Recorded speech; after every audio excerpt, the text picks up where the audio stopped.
Well, we've got Kenneth M Terry on the line, an author and retired alarm systems technician, and we're going to talk about his book, Percy's Dream. How are you doing today? Oh, very good, very good. Got up early in anticipation for this meeting. Yes. So, this book, Percy's Dream, in it, Percy is the biggest, greenest leaf on his tree, but it wasn't always that way. Percy used to be a small bud. Day by day, he grew into the beautiful leaf that he is today. Now, I don't think I've ever seen a story that's done about a leaf before. What gave you the idea? Like I said, I've been an alarm technician my whole life. And just one day, one fall day, windy fall day, I saw a leaf just being blown by the wind. And when I saw that leaf, the name Percy came to mind, and I started writing. I never thought I would ever be a children's book author, but that day I became one. Yeah. And the story came to me. I wrote it down. When I got home, I went to my laptop and I just typed it all in and changed a few things here and there to make the story. It came to me just, and then through the course of maybe 2 or 3 months, I wrote maybe 5 or 6 more children's stories. Wow. Just out of clear blue sky, I just started writing. Yeah. So I never planned on being a children's book author, but I'm glad I did. Yeah. And following on from the short description I read out, what is the overall plot, without giving too much away? The overall plot is, I guess, when I wrote the children's story, I didn't have a plot in mind, but as I read it over and over again, it did come to mind as being, I guess, believing in your dreams, never giving up, being determined, and that's about it. I want children to get the aspect that when they have a dream, to never give up on their dream, and just stay focused and positive. And I guess that's what the story will tell you. And it does have a happy ending. It doesn't. It goes through the cycle of a leaf, and Percy does change color in the autumn, and the weather gets a little worse for him, and he loses his grip. But it's not the end of the story at that point, and he does fulfill his dream. Do you think this is a book that a lot of children can relate to? Obviously, they can't relate to being a leaf, but there's certain things that the leaf goes through that children also go through. Yes, it's a cycle. It's a cycle of a leaf, of the seasons. You know what I mean? He starts out as a very small bud, and then through the course of spring, he sprouts into the biggest leaf of the tree. Yeah.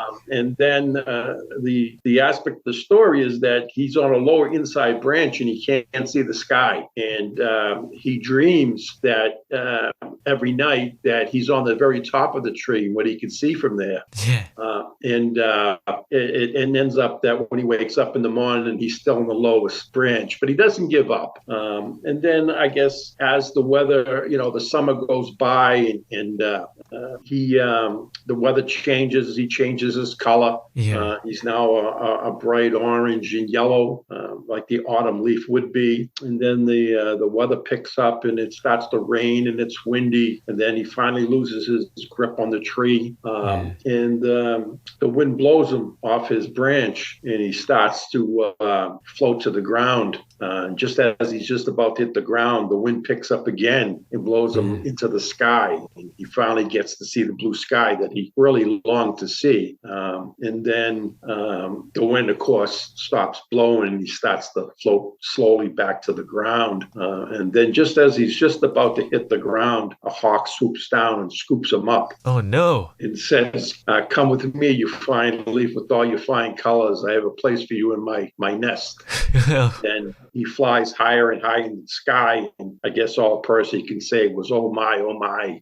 And then when the hawk reaches her nest on the top of a church steeple, he tucks Percy into the nest. And then his dream actually comes true. He'll be able to see the sky forever and ever. Wow. So, yeah, it's not a very long book. Yeah. But it's colorful. I had it illustrated by a wonderful illustrator, and every page has an illustration on it, so a child can, as they're flipping through the thing, they can read and see the story as it. So it's not just like one illustration and 3 pages of words. It's an illustration on each page. Yeah. I think they will really enjoy it. Yeah, I was going to ask about the illustrations because they're very impressive, aren't they? They're done by Richard Kinra, and they look so real. I don't know what it is about it, but it looks like you could reach into that world and touch it. Yeah, they're just very colorful. You can see I don't know if you can see that, but they're very large and colorful in the book, and they're vivid. And like I said, there's an illustration on every page. So when a child reads it, they can look and they can see the story as it progresses. Yeah. And like I said, it does have a happy ending at the very end. The happy ending's interesting because the leaf is happy that it ends up in the nest because it can see the blue sky. It maybe goes against what you'd expect. Maybe the leaf would want to be in the book as you read it. He's able to, during the summer months, he's able to see the garden. With all the flowers in the garden, the people that would visit the garden.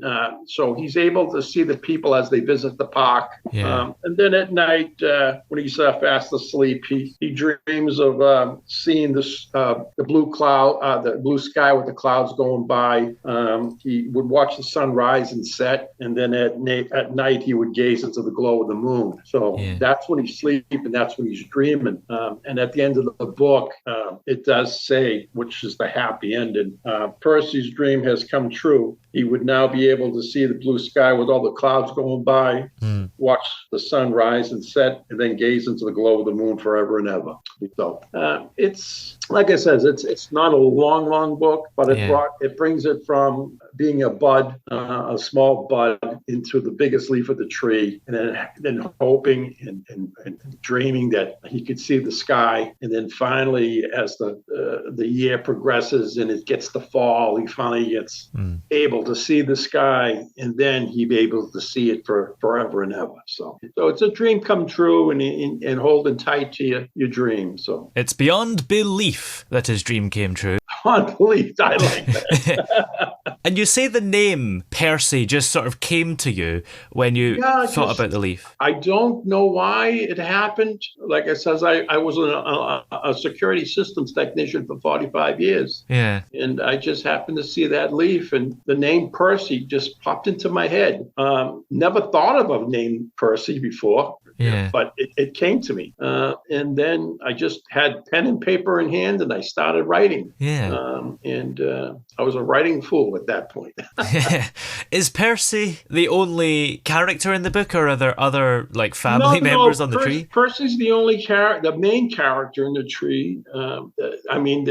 If he's alive, I'm pretty sure the leaves in the tree are alive too. They just can't be Percy. But there's characters in the book are just he's able to see all the flowers in the garden below him, and there's a blue jay on a water fountain taking a drink, and then he sees all the people that visit the park. Some will be walking their dog, feeding the birds, playing with their children, jogging, things like that on one page. But it's mainly him, mainly Percy. And I get the feeling this is the kind of book I would like to read when I was a child. It has a wonderful feel, and I've had a few children read it, and their parents have told me that they just love it and they can't put it down. And it's a book for all seasons, really, isn't it? You can read it at Christmas, you can read it in autumn and spring and summer. In the spring, and then in the summer, as he's progressing, and then it's fall time. Yeah. And by winter, he's already tucked up into his nest, but he doesn't. There's no snow in the book. But yeah, you can. It's a 3-season book, and not so much a Christmas book. But like it says, I'm very happy the way the book turned out. and the illustrations. The illustrator was fantastic.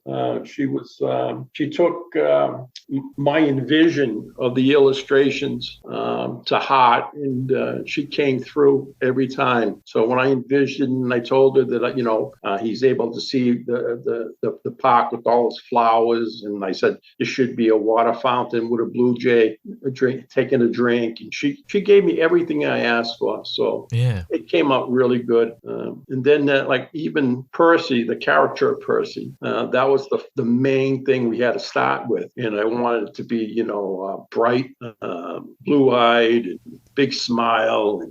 And she came through. I mean, it was like 3 drafts. Yeah. Finally, I wasn't really pleased, and finally she said, "Let me send it to you in color." And she sent it to me in color, and it just popped. Yeah. As soon as she brought it into color, into life, it came through. Illustrations are like one of the most important parts of a children's book, aren't they? I mean, many people, they'll probably have this book read to them, and they need some way to see it and have something to look at. Yeah, like I said, that was the key thing for me. And I wanted to make sure there was a vivid, colorful illustration on every page.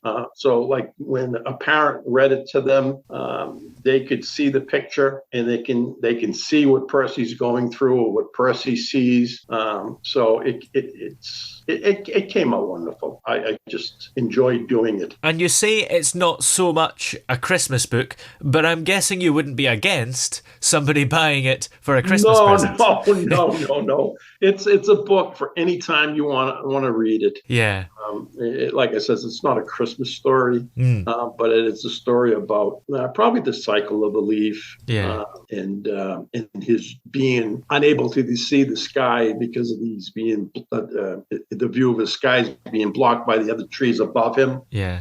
And just wanting so badly to see the sky, and he would dream at night about the sky and what he could see, and then finally being able to see it, and then continue on. And then at the end of the book, it's just not that he floated to the ground and then it became compost, but he was able to get tucked into a nice nest and able to see the sky. And at nighttime there's a nice picture of the moon that he's gazing into. So it's a lovely book, and I think children will enjoy reading it. And you mentioned that you followed on from this book by writing a few more children's books. What are the stories there? Well, I don't want to let the cat out of the hat, but I was inspired for some unknown reason that when I saw something that, I don't know, it could be a truck going by or whatever with a logo on it, and then a story would come to mind, and I would just start writing a story about them. And I did about, I'm going to say 5 or 6 more stories. And then in those stories, I was able to envision an illustration on every page of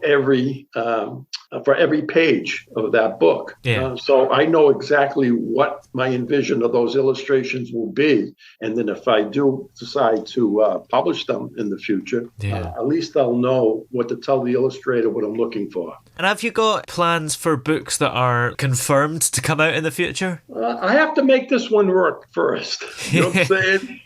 They're not. I self-published, and it is expensive. Yeah. And to get sales for this book, you have to have some sort of exposure. Yeah. So people will purchase the book, and if they purchase the book and sales does well, then I'll be able to afford publishing the second one and hiring an illustrator and a publicist to copyright my book and all that other stuff.